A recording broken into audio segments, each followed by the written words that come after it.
Halo semuanya, gimana nih kabarnya lur? Semoga dalam keadaan sehat dan mood yang baik-baik aja ya lur ya. Jadi kali ini Mimin bakalan ngelanjutin donghua series yaitu One Step Toward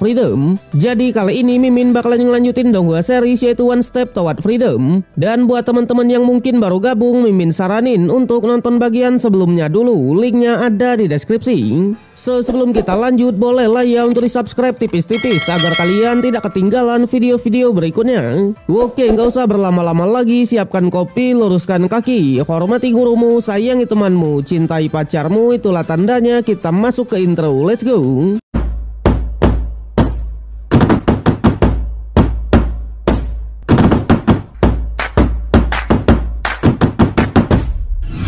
Sebelum kita mulai, sebenarnya cukup nanggung untuk membahas series ini karena ternyata series One Step Toward Freedom atau Dubu Xiao Yao ini sudah resmi tamat untuk season 1-nya, dimana video ini hanyalah rangkuman dari episode terakhir yaitu episode 480 ya lur ya.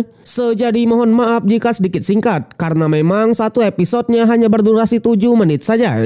Oke, sekarang kita mulai ceritanya. Dimana setelah mendapatkan inti dari binatang mimpi kemarin, Lord Harris, Hunmi, dan Sang Ning berniat beristirahat sembari menikmati makan-makannya. Tapi di sana di saat itu juga lah tempatnya pun malah dipenuhi oleh kekuatan jahat yang memunculkan seekor naga yang besar. Alhasil Lord Harris yang belum pernah mencicipi naga panggang pun ia pun langsung berniat untuk mengalahkannya, ya kan? Waduh. Tapi di sana sang naga pun cukuplah licik dan malah langsung menyerang dua temannya dulu.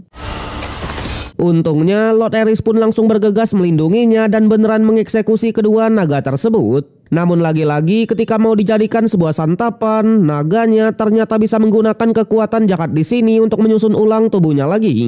Bahkan yang kali ini kekuatan spiritualnya langsung meningkat puluhan kali lipat. Sontak Sang Ning yang memang sangat peduli dengan Hunmi, ia pun langsung menjanjikan kalau ia pasti akan melindunginya. Tapi tetap saja Lord Harris lah yang turun tangan, dimana dengan kapak ilahi pemecah kehampaannya tak butuh waktu yang lama untuk ia mengalahkannya. Namun meskipun begitu, di saat itu juga lah Lord Harris pun langsung dibuat oleng. Yang ternyata setiap kali mereka menggunakan teknik di sini, jiwa ilahi akan terpengaruh. Tentunya Hunmi pun menyarankan sebelum mereka pergi, Lord Harris harus tetap menyimpan kekuatan spiritualnya.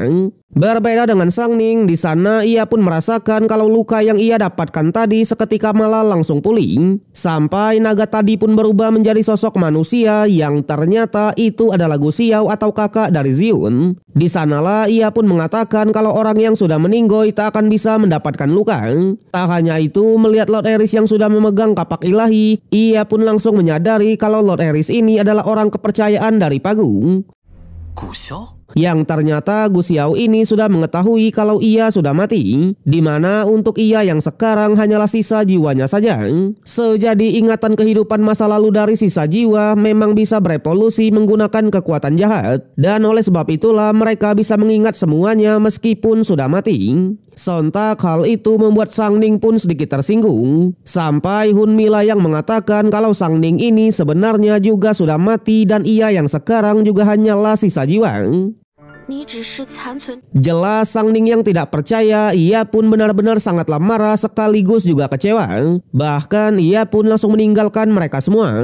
Alhasil sebagai teman, Hunmi lah yang mencoba menyusulnya. Sedangkan untuk Lord Harris, ia pun mencoba merasakan perasaan dari Gu Xiao yang sudah terjebak di dalam sini. Tapi di sana Gu Xiao pun hanya bilang kalau mereka ini sama saja dengan monster yang hanya tahu membunuh. Yang ternyata jika Lord Harris tidak menggunakan kapak ilahinya tadi, ia tak akan bisa mengenali dirinya lagi. Bahkan ia juga tak tahu kalau ada dunia seperti ini. Di sanalah Lord Harris pun juga dibuat kaget karena ternyata binatang pelahap awan tidaklah bisa membuat dunia ini. Alhasil setelah sedikit berpikir, ia pun sadar dengan batu inti kemarin yang diberikan oleh pasukan dari klan Jiwang, dimana karena binatang pelahap menelan batu intinya, maka terciptalah dunia ini. Dan oleh sebab itulah satu-satunya solusi adalah menemukan batu tersebut agar ia bisa keluar.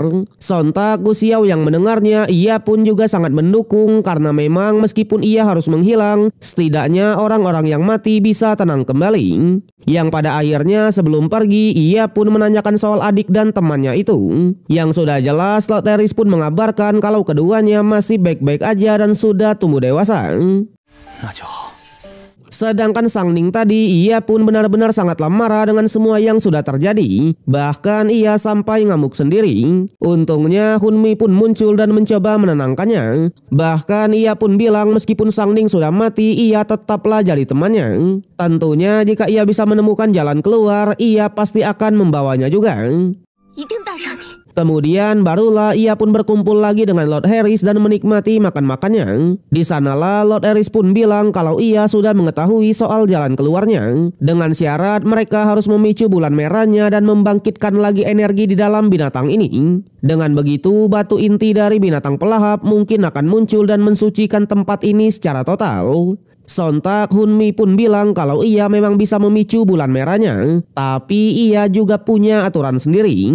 Namun sayang, series OSTF aka perjalanan dari Lord Harris harus tamat sampai di sini. Tentunya jika kita lihat dari segi alur cerita, seharusnya pasti akan ada season 2-nya. Selain itu, untuk episode awalnya, Mimin pasti akan upload kembali. Tapi sabar ya lur ya, karena saat ini Mimin masih mengusahakan series Throne of Cell dulu untuk diupload dari episode awal. Oke lah, mungkin itu aja. Di akhir episode sebenarnya kita juga diperlihatkan rangkuman perjalanan panjang Lord Harris dari awal ia bereinkarnasi sampai OP seperti sekarang. Tapi jika kalian ingin melihatnya, tonton aja langsung episode aslinya. Sebagai penutup, terima kasih untuk semua yang sudah menonton. Sampai jumpa di konten berikutnya. See